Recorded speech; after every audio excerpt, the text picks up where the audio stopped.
ओम श्री सरस्वती नमः। ओम श्री गुरुभ्यो नमः।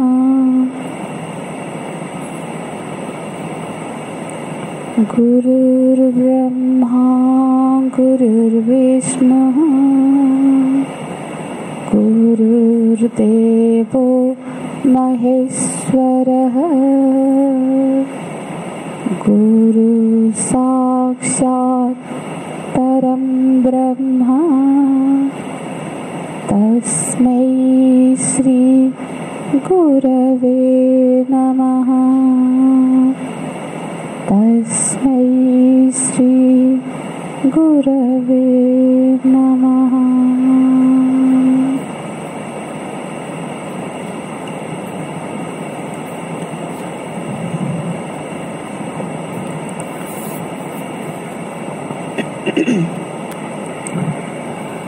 प्रभु जी की और गुरुदेव की असीम कृपा से आज हम तत्वबोध ग्रंथ का प्रारंभ करने जा रहे हैं।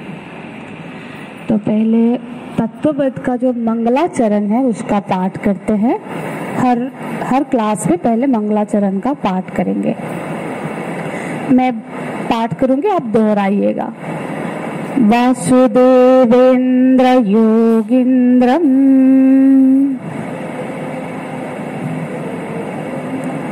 वासुदेवेन्द्र योगीन्द्रम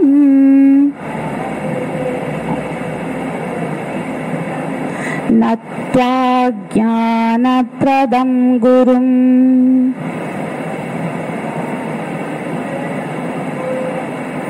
मुमुक्षूणां हितार्थाय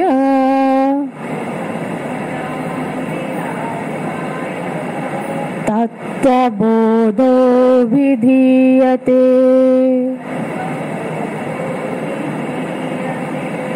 तत्त्वबोधो विधीयते।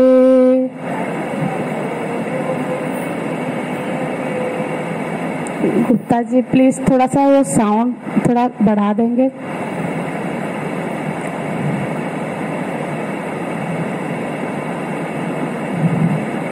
हरिओम हरिओम हरिओम हरिओम। ठीक है ठीक है, अब ठीक है।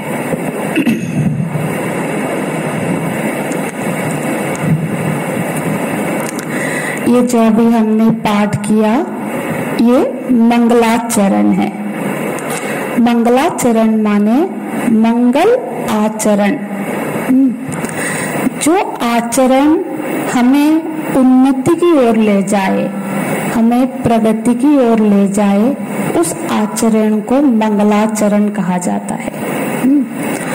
शिष्ट सनातन सभ्यता में, समाज में कोई भी शुभ कार्य जब प्रारंभ किया जाता है, कोई भी शुभ कार्य का प्रारंभ हमेशा प्रभु जी की, भगवान की स्मरणा के साथ, अपने गुरुदेव के वंदना के साथ ही करने का परंपरा है।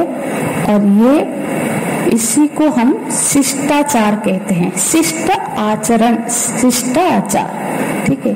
ये तो मंगलाचरण एक शिष्टाचार है, जो कि कोई भी शुभ कार्य, हम कोई भी कार्य शुरू करते हैं तो वो भगवान को वंदना करके, भगवान को स्मरणा करके करते हैं।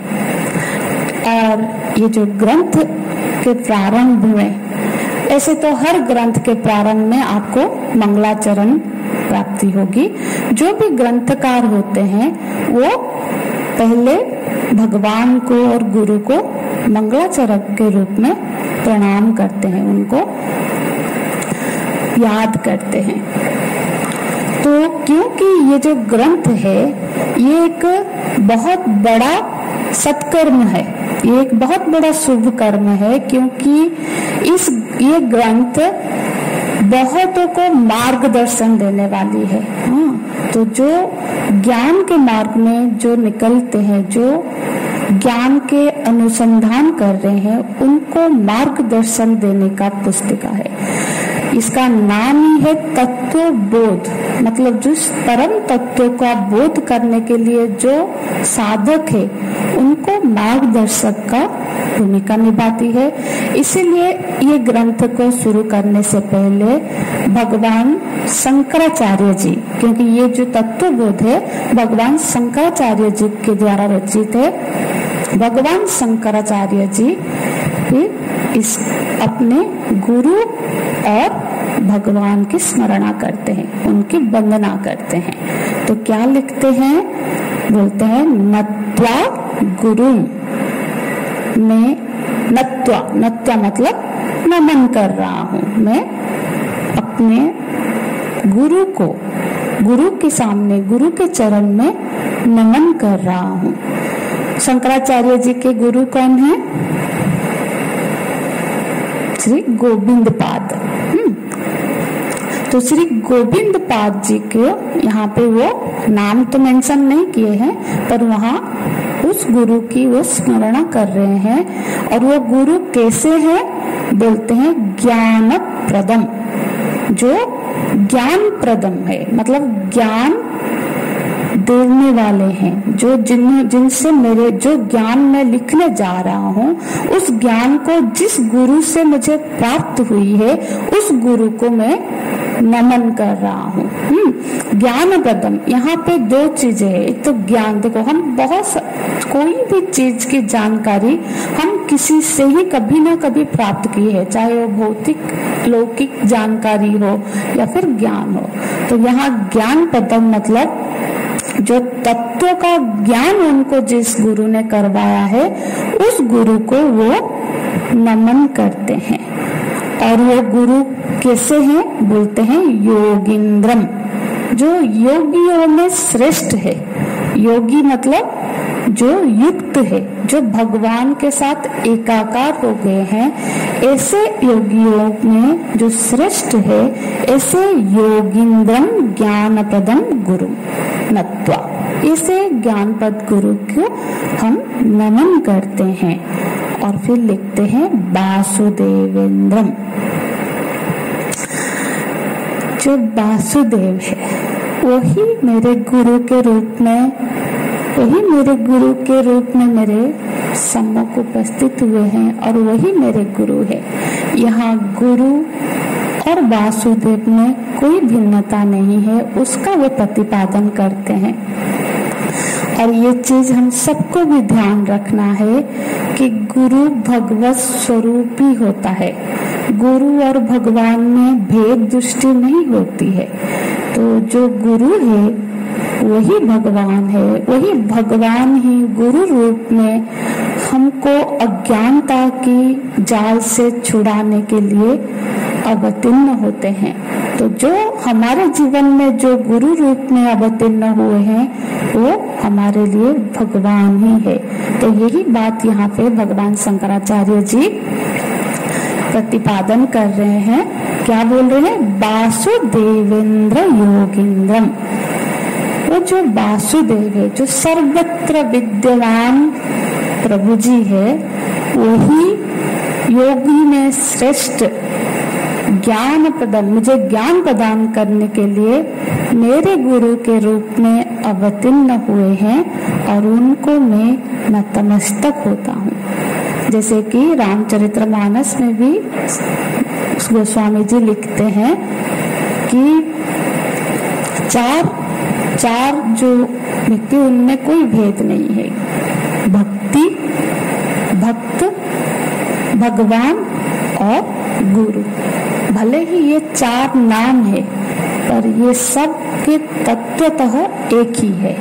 तो भक्त, भक्ति, भगवान और गुरु में कभी भी भेद दृष्टि नहीं होनी चाहिए। तो यहाँ पे गुरु और भगवान के कमल पर, चरण कमल पर प्रणाम करके, नतमस्तक करके वो क्या करने जा रहे हैं? लिख रहे हैं तत्व बोध विधीयते।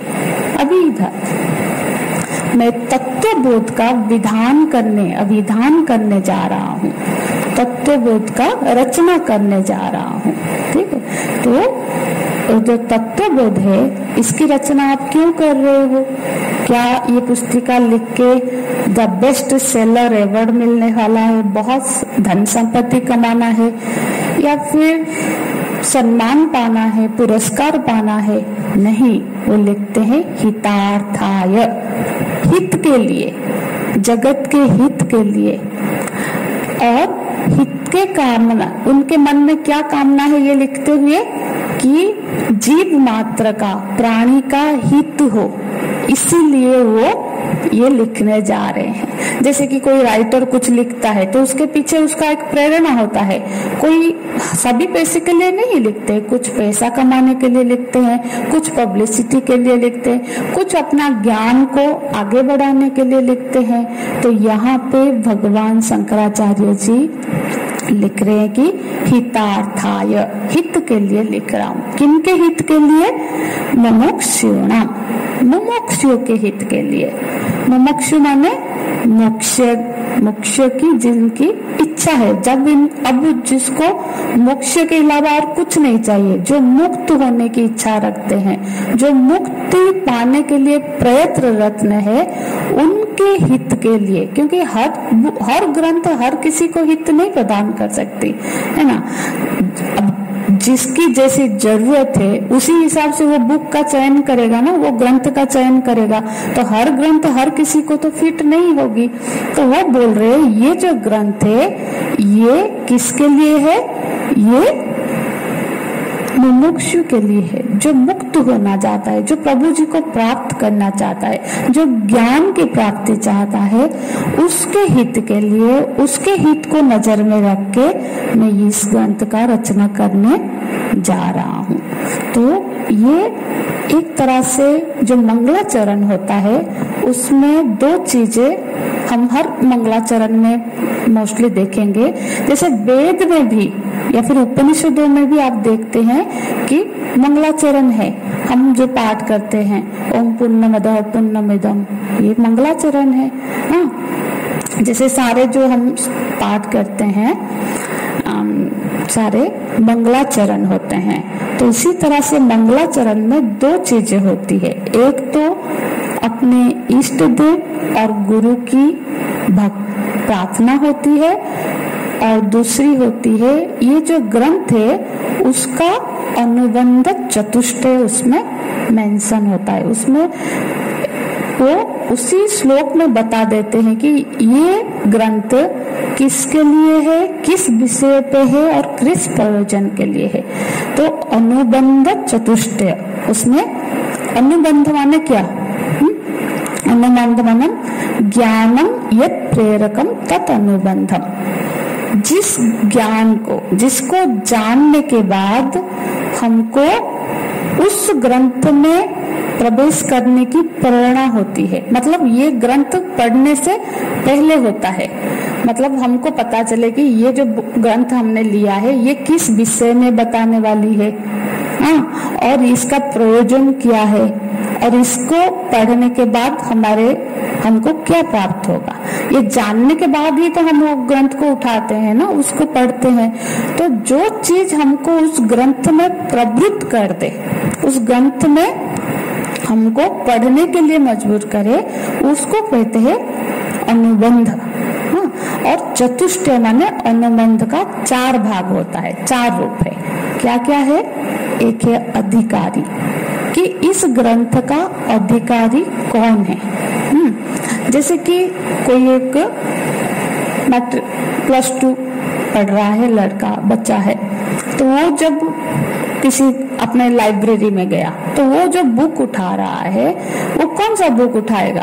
पहले चतुर्थ कक्षा का बुक नहीं उठाएगा, ना कि PhD वाला बुक उठाएगा। वो उस लेवल का बुक उठाएगा जो उसका अभी अधिकारित्व है, वो जो समझ पा रहा है, जो उसको अभी जरूरत है। तो अब क्या हुआ? वो अनुबंध है। मतलब उसको अपनी सीमा का पता है कि मुझे ये 5th 6th क्लास का बुक नहीं, कि ये PhD का बुक नहीं, मेरी सीमा ये है, मेरी अधिकारित्व इस ग्रंथ में है। मैथमेटिक्स पढ़ना है तो जिसमें मैथमेटिक्स विषय हो वो उस ग्रंथ को उठाएगा। हिस्ट्री वाला, ज्योग्राफी वाला, मतलब कुछ और फिजिक्स का बुक नहीं उठाएगा, क्योंकि अभी उसको मैथमेटिक्स के कुछ प्रश्न है जिसका वो समाधान चूज कर रहा है। तो वो उसको ये सारे चीजों को नजर में रख के वो उस ग्रंथ का चयन कर रहा है कि मेरी जरूरत क्या है और मैं किस लेवल की, क्योंकि हर ग्रंथ का लेवल होता है कि कई सारे उस मैथमेटिक्स में भी बहुत सारे स्तर है, तो मैं किस स्तर का ग्रंथ लूं, तो उसकी जानकारी उसको होनी चाहिए। और यदि उसको मैथमेटिक्स में भी क्रम विभाग है तो उसका प्रयोजन जो बुक सॉल्व कर सके उस हिसाब से वो बुक का चयन करेगा। तो उसको बोलेंगे, उसको अपने अनुबंध का, उस ग्रंथ का अनुबंध का पता है। तो हमको भी इस ग्रंथ का अनुबंध का पता होना चाहिए, ताकि उस अनुबंध के आधार पर हमारी इसमें प्रवेश होगा, तभी जाके हम इसका लाभ ले पाएंगे। ठीक है। तो फिर दूसरी बात है विषय। एक तो अधिकारी है, हर कोई हर किसी चीज के लिए अधिकारी नहीं होता है, हर ग्रंथ का अधिकारी हर कोई नहीं हो सकता है। अपनी योग्यता के आधार पर हम किसको बहुत अभी समझ है तो वो पूरा छोटे स्तर का नहीं पढ़ेगा, आध्यात्मिक हो तब भी, तो अपनी समझ अपनी रुचि के हिसाब से अधिकारित्व का वर्णन होता है। दूसरा है विषय। तो कौन क्या विषय है, इस ग्रंथ का विषय क्या है, किस विषय पर यह ग्रंथ बोल रहा है। तीसरा है प्रयोजन। इस ग्रंथ का प्रयोजन क्या है, ये कहाँ लेके हमको पहुंचाएगा। ठीक है। जैसे कि कोई हम कुकिंग बुक पढ़ रहे हैं तो उसका प्रयोजन है कि उसको वो खाना बनाना सिखा दे। कोई इसी तरह से कोई भी बुक हम पढ़ रहे हैं तो उसका एक प्रयोजन होता है। जैसे कि इस ग्रंथ का प्रयोजन है हमको वेदांत में प्रवेश दिलाना, कि वेदांत ये एक प्रवेशिका पुस्तक है, मतलब ये वेदांत नहीं है पर वेदांत को पढ़ने के लिए अधिकारी बना देगा ये, ताकि हम यदि इस ग्रंथ को अच्छे से समझ जाते हैं तो हमारी वेदांत में प्रवेश हो जाएगी, फिर हम वेदांत को पढ़कर समझ पाएंगे।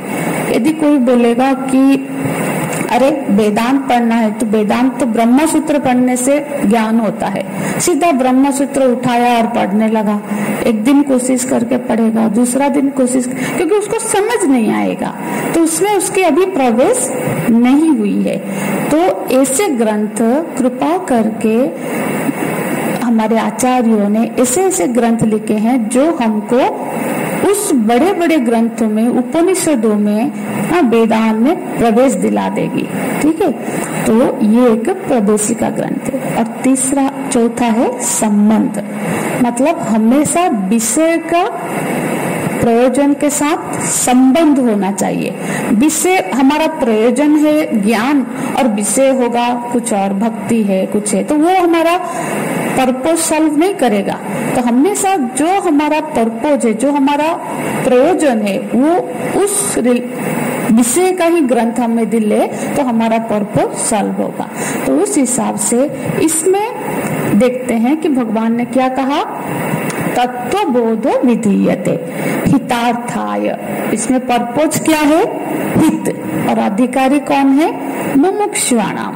मुमुक्षु जो है, जो मुक्ति की कामना कर रहा है, वो यहाँ पे अधिकारी है इस ग्रंथ के। तो जिसको अभी लग रहा है कि मुझे बहुत पैसा कमाना है या फिर ऐसा चाहिए, मेरे घर में पोता हो जाए, पोती हो जाए, उसके लिए ये ग्रंथ नहीं है। जिसको चाहिए कि अभी मुझे कुछ नहीं चाहिए, मुझे इस सारे बंधनों से छुटकारा चाहिए, मुक्ति चाहिए, उसके लिए ये ग्रंथ है, तो वो यहाँ का अधिकारी है।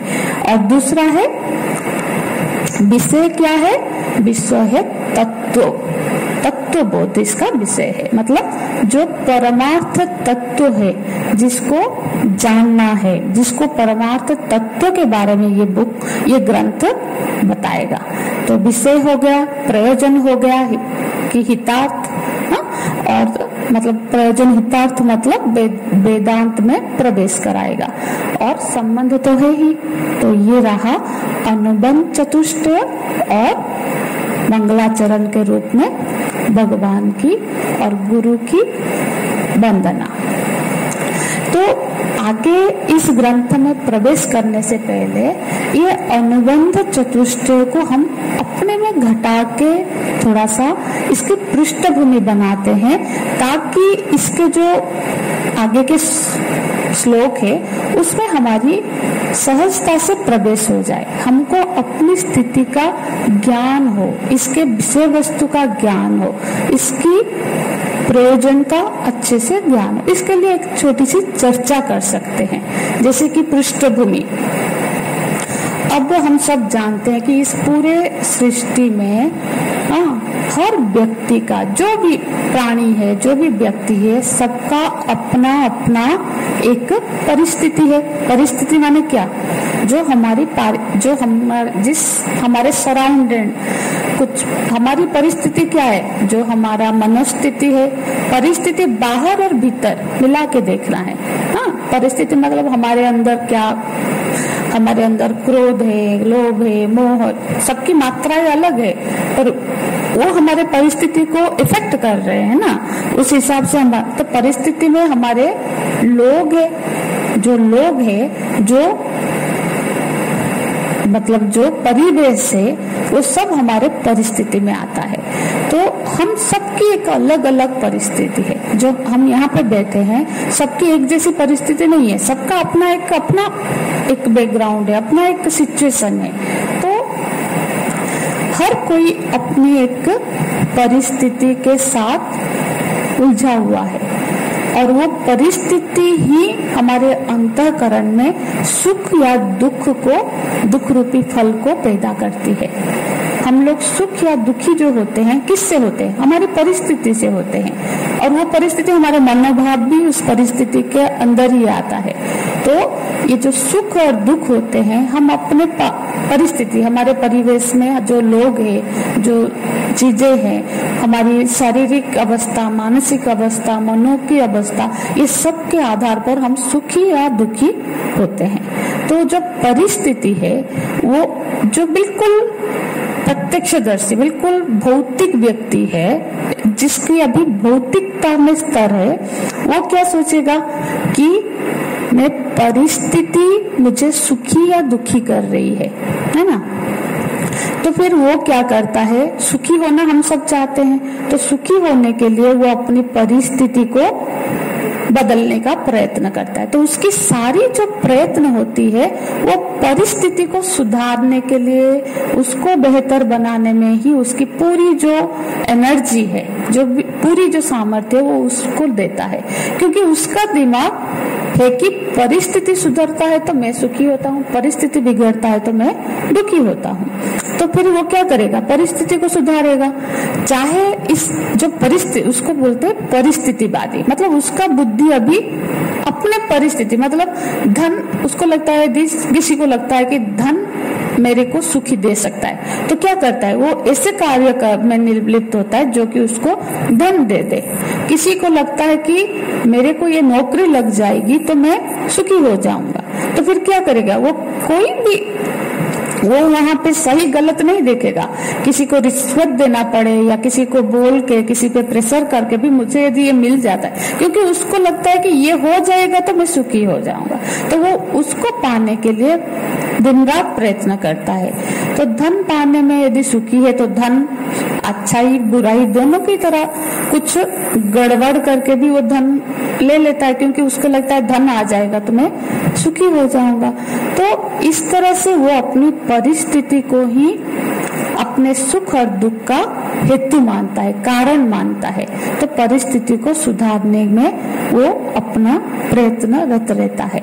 तो यहाँ पे क्या होता है? जो परिस्थिति को, मतलब प्रत्यक्ष, ये एक पशुवत बुद्धि है, पशु की तरह, क्योंकि प्रत्यक्ष जो दिख रहा है कि ये पैसा आया मैं सुखी हो गया, या फिर ये चीज मिला, ये गाड़ी लिया सुखी हो गया, या फिर इस तरह से उसको जो प्रत्यक्ष जो सामने दिख रहा है, वही चीज ही लग रहा है कि यही मेरे सुख का हेतु है, वो उसके पीछे नहीं जा पा रहा है। जैसे पशु, पश्यति इति पशु, जो देखता है वही जानता है, वही पशुवत बुद्धि है। तो मनुष्य होकर भी वो क्या करता है, पशुवत ही अभी सोच रहा है कि ये है। तो ये जो परिस्थितिवादी है ना, ये पशुवत बुद्धि है। पर जब वो देखता है कि अरे मैंने इतनी मेहनत की पर उसने मुझसे कम मेहनत की, कम मार्क में पास हुआ था, पर वो तो मेरे से अच्छी नौकरी में है, मेरे साथ अच्छा नहीं हुआ, मैंने इतना मेहनत किया पर मुझे लॉस हो गया। तो फिर वो सोचने लगता है कि परिस्थिति सिर्फ अपने मेहनत से तो नहीं होने वाली, कुछ तो और चीज है जो कि इसको निर्धारण कर रहा है। किसी के साथ अच्छे से सारा हो जा रहा है, मेरे साथ सारा अच्छा नहीं हो पा रहा है। तो तब वो जब विचार करता है तब वो इस नतीजे पर पहुंचता है कि परिस्थिति के पीछे कर्म है। तो मेरा कर्म ही मेरी परिस्थिति का निर्धारण कर रहा है। कर्म मतलब अभी का कर्म भी और पिछला कर्म है। अभी का भी हो सकता है कि मैंने अच्छे से मेहनत नहीं की, मैं फेल हो गया, या फिर कर्म परिस्थिति को निर्धारण कर रही है, हेतु बन रही है। कर्म के वजह से परिस्थिति सुखद हो रही है या दुखद हो रही है।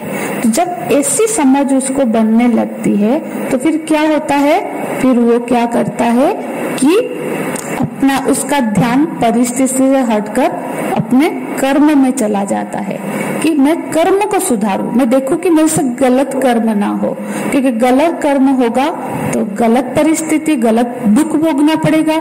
सही कर्म होगा, शुभ कर्म होगा तो मुझे सुख की प्राप्ति होगी। तो फिर उसकी नजर अभी अपने कर्म पे गया और कोशिश करता है कि मैं अच्छे से अच्छा, ज्यादा से ज्यादा अच्छा कर्म करूं, दान करूं, सेवा करूं, लोगों का भला करूं, मतलब किसी भी तरह से, क्योंकि वो समझ रहा है कि ये कर्म करूं तो मुझे सुखद परिस्थिति प्राप्त होगी, मुझे अच्छा प्राप्त होगा। इससे भी लगता है कि हम ये करेंगे तो भगवान का धाम मिल जाएगा, हमको स्वर्ग मिल जाएगा, गलत कर्म करेंगे तो नर्क मिल जाएगा। तो फिर इस तरह से वो एक, ये मानवीय स्थिति है, ये मानव बुद्धि है, मनुष्य की बुद्धि है कि वो कर्म को सही और गलत करके अपना परिस्थिति को बदलने की कोशिश करता है। तो वो अभी क्या हुआ, एक स्टेप आगे गया कर्म की ओर, कर्म को महत्व दे रहा है। अभी ये एक बेहतर स्थिति है, कम से कम अब वो दुष्कर्म से, जैसे कि परिस्थिति बाद में तो वो कुछ भी कर सकता, करके अपना बस अपना काम बनाना चाहता था।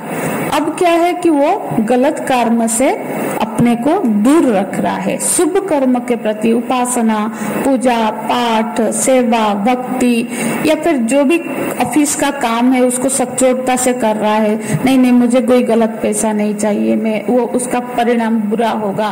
तो इस तरह से वो थोड़ा आगे चलता है। पर फिर क्या होता है, देखता है कि बहुत सारी चीजों में हम अपने कर्म को नियंत्रण नहीं कर पाते हैं, क्योंकि कर्म का हेतु क्या है, कर्म का हेतु कौन सा चीज हमको कर्म करने के लिए बहुत मजबूर करता है, अपनी कामनाएं, अपनी इच्छाएं। जो इच्छा है, जो हमारे, देखो एक इच्छा पूर्ण अंतकरण ही कर्तृत्व है, जो हम बोलते हैं ना कर्तृत्व भाव से हम काम कर रहे। जिस अंतकरण में इच्छा है वो ही करता होता है, वही करता है। अब वो कोई भी चीज बोलेगा यहाँ चल रहे, नहीं मेरी इच्छा नहीं, तो इच्छा नहीं है मतलब वो कर्म में कन्वर्ट नहीं हो रहा है। खाने के लिए कोई मेरी इच्छा नहीं है तो मैं नहीं, वो नहीं खाता है, वो कर्म नहीं बन रहा है। पर अभी इच्छा हो गई, इस थोड़ा सा चाय पीने की इच्छा हो रही, तो वो उठेगा, जाएगा, बनाएगा, करेगा। वो इच्छा ही है जो उसको भगाता है।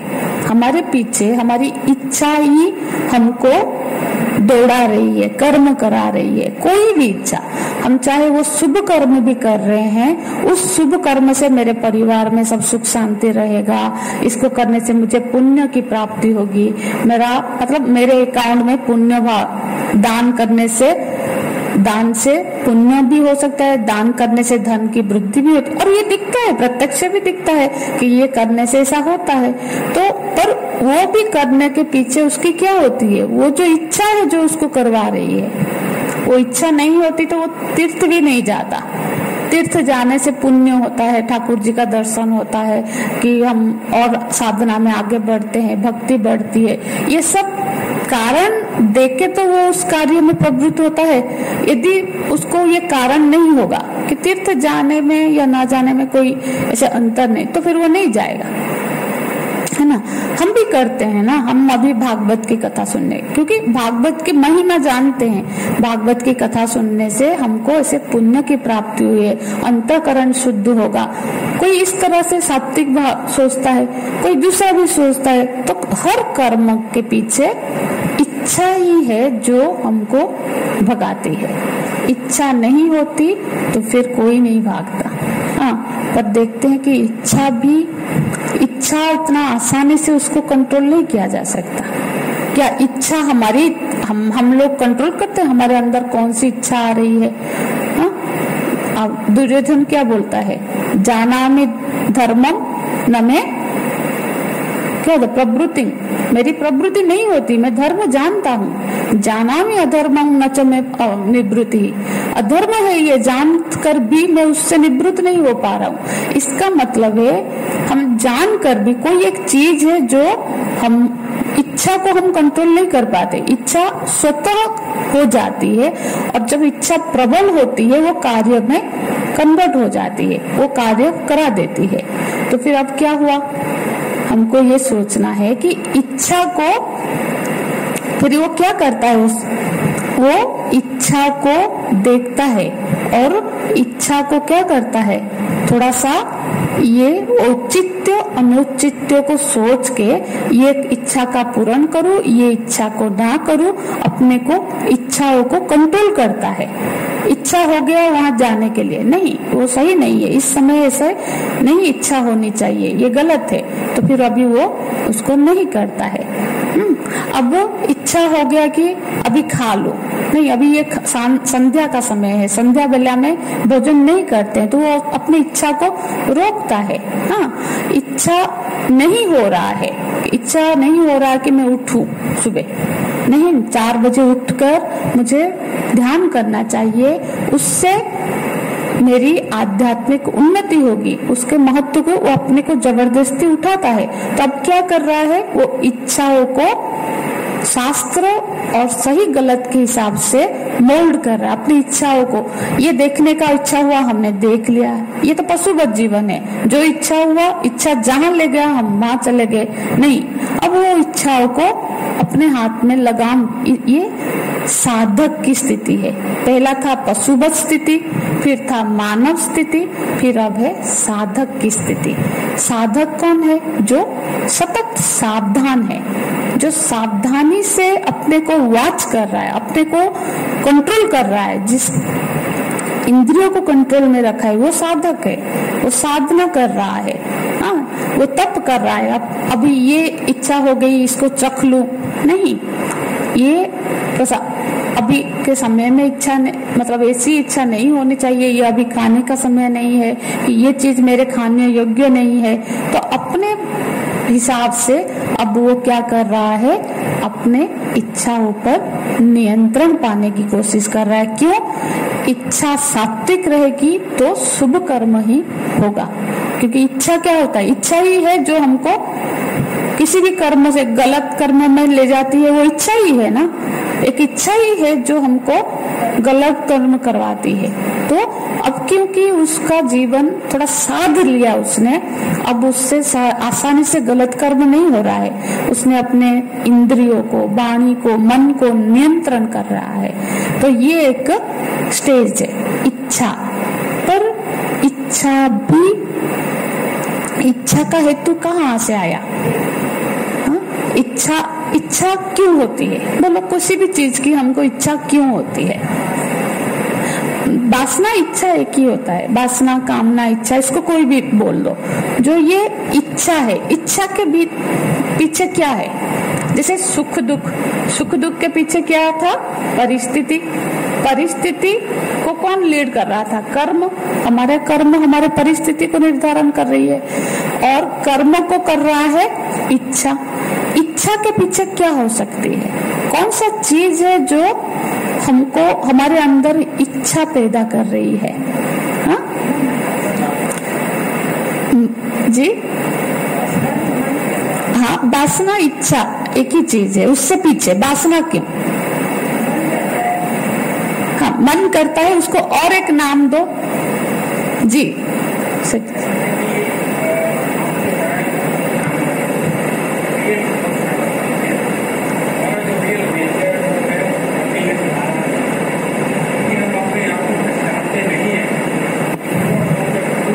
बिल्कुल सही।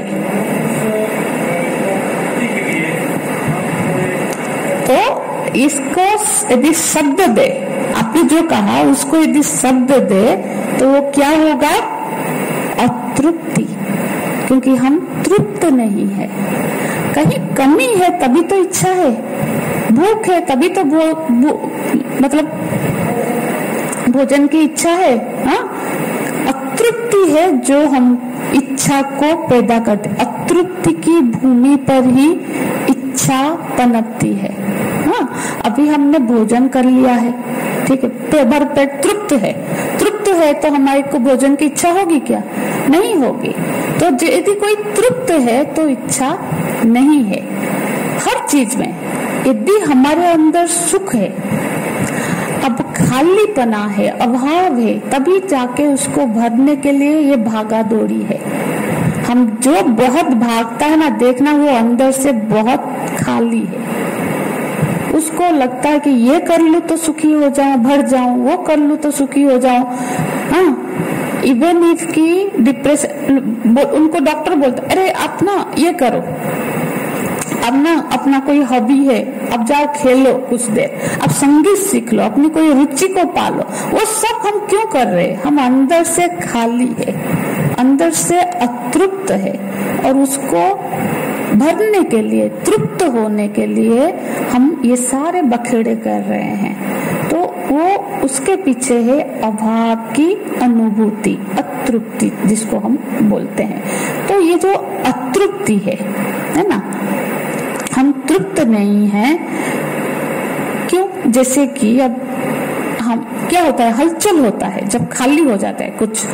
अब वो बाल्टी, कुएं में पानी लाओ या किसी में, आप एक बाल्टी पानी निकाल लिया तो क्या होगा? आप यदि पानी को देखते रहेंगे तो जो एक बाल्टी बीच में से पानी खाली हुआ ना, अब देखना चारों तरफ से जो पानी का फ्लो है वो अंदर, मतलब उसको भरने के लिए हो जाएगा।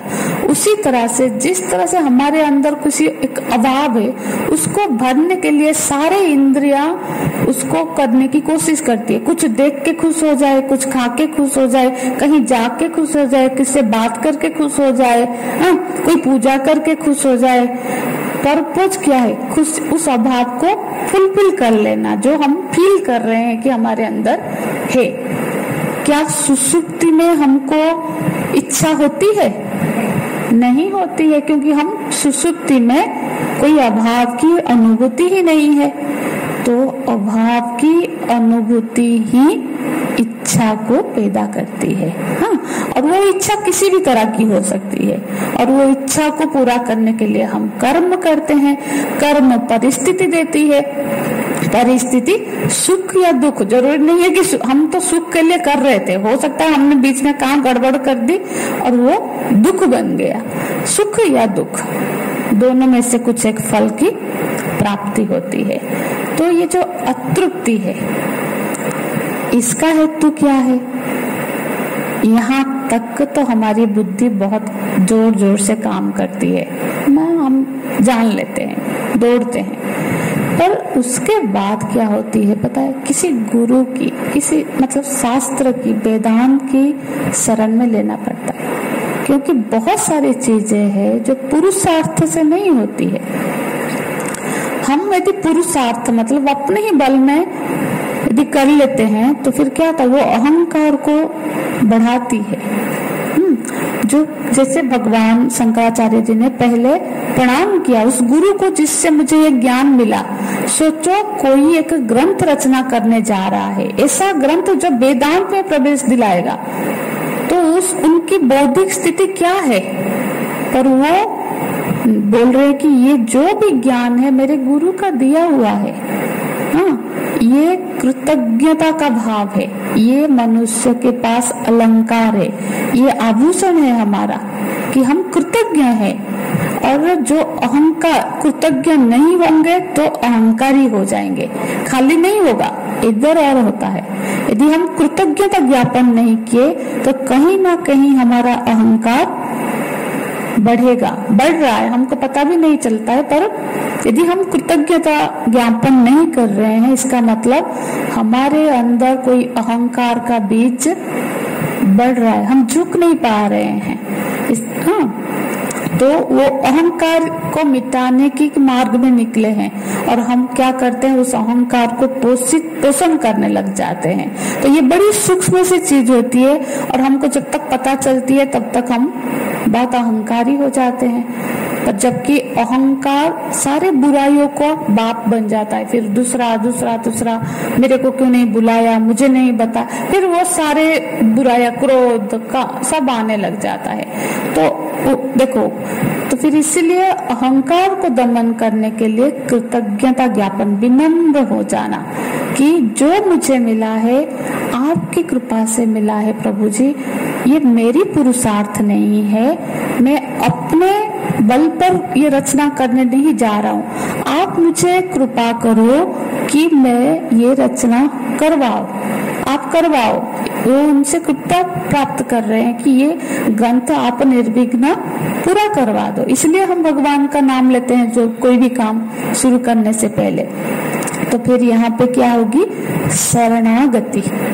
तो जो मुख्य चीज है शरणागति। तो अतृप्ति का हम हेतु ढूंढ रहे थे। अतृप्ति का हेतु, यदि हम तृप्त स्वरूप है, आनंद स्वरूप है, तो फिर ये दुख क्यों, ये अतृप्ति क्यों, इसका विचार करें। इसका उत्तर देगा ये वेदांत, इसका उत्तर हमको वेदांत में मिलता है। हाँ, क्योंकि अतृप्त, यदि हम ज्ञान स्वरूप है, यदि हम तृप्त स्वरूप है, हम में कोई कमी नहीं है, हाँ, हम सुख स्वरूप है, आनंद स्वरूप है, तो फिर हम दुखी क्यों है, हम अतृप्त क्यों है? जिस अतृप्ति के वजह से इच्छा, इच्छा से कर्म, कर्म से फिर परिस्थिति आ रही है और हम जन्म मृत्यु के चक्कर में पड़े फंसे हैं। अतृप्ति का हेतु अपने स्वरूप का अज्ञान है। हम तृप्त आत्मा है, इसका अज्ञान ही है जो हमको अतृप्त का अनुभव करा रही है। और कुछ हो सकता है क्या? यदि अज्ञान अतृप्ति का कारण है तो उसका समाधान क्या होगा? ज्ञान होगा। हाँ, तो फिर उस ज्ञान में प्रवेश हो, उस ज्ञान को जान लेना, मैं तृप्त, शुद्ध, संपूर्ण, पूर्ण आनंद स्वरूप आत्मा हूँ, इसका ज्ञान ही हमारे सारे दुखों का समाधान है। तो इसके पीछे ये अज्ञान है और उस अज्ञान को निवृत्ति करने के लिए ये ग्रंथ हमें मार्गदर्शन करेगा। तो ये ग्रंथ हमें कर्म करना है नहीं करना है नहीं सिखाएगा, ये ग्रंथ हमें और कुछ नहीं सिखाएगा, हमारी अज्ञान की निवृत्ति का मार्ग सिखाएगा, अज्ञान का निवृत्ति करेगा। तो ये इसका विषय वस्तु है।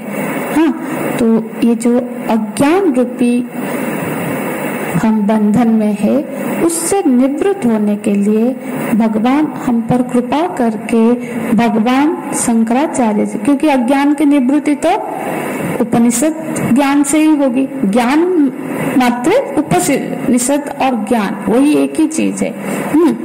तो उपनिषद को समझने के लिए एक पृष्ठभूमि की जरूरत है, एक अधिकारित्व की जरूरत है, क्योंकि हम शुरुआती साधक के रूप में यदि हम इस सारे ग्रंथों को समझ जाते हैं तो फिर हम बहुत आसानी से उपनिषद की जो ऋषियों की जो मंत्र है, वाक्य है, वाणी है, उसको हम समझ पाएंगे। तो इस पे हम नेक्स्ट क्लास में प्रवेश करेंगे, पहले श्लोक में। जल्दी जल्दी पढ़ेंगे, क्योंकि बहुत जरूरी ग्रंथ है। मैंने इस तत्वबोध का इसीलिए सोचा कि हम एक बार पढ़ ले, क्योंकि मैं देखती हूँ गीता जी में, क्योंकि गीता जी हम पढ़ रहे हैं तो उसका एक लेवल है। हम हर उस समय हर शब्द का व्याख्या वहाँ पे समय नहीं दे पाएंगे और नहीं कर पाएंगे, इसीलिए पहले इसको समझ लेते हैं। गीता जी तो हमारा हर गुरुवार को जैसा चलता है क्लास चलता रहेगा, उसको समझने के लिए ये और हमको हेल्प करेगा। तो मैं आशा करती हूँ कि रेगुलर आए, ताकि एक ग्रंथ शुरू किया है तो साथ साथ उसको समझते चले, बाकी सब होता रहेगा, पढ़ाई होनी चाहिए। अब इसीलिए नेक्स्ट क्लास में सोमवार को हम इसके विषय वस्तु में प्रवेश करेंगे। हरिओम तत्सत। ओम पूर्णमदः पूर्णमिदं पूर्णात् पूर्णमुदच्यते पूर्णस्य पूर्णमादाय पूर्णमेवावशिष्यते। ओम शांति शांति शांति। हरि ओम। श्री गुरुभ्यो नमः। हरि ओम। श्री कृष्ण चरणारविंदाय समर्पयामि। ऑफ कर दो।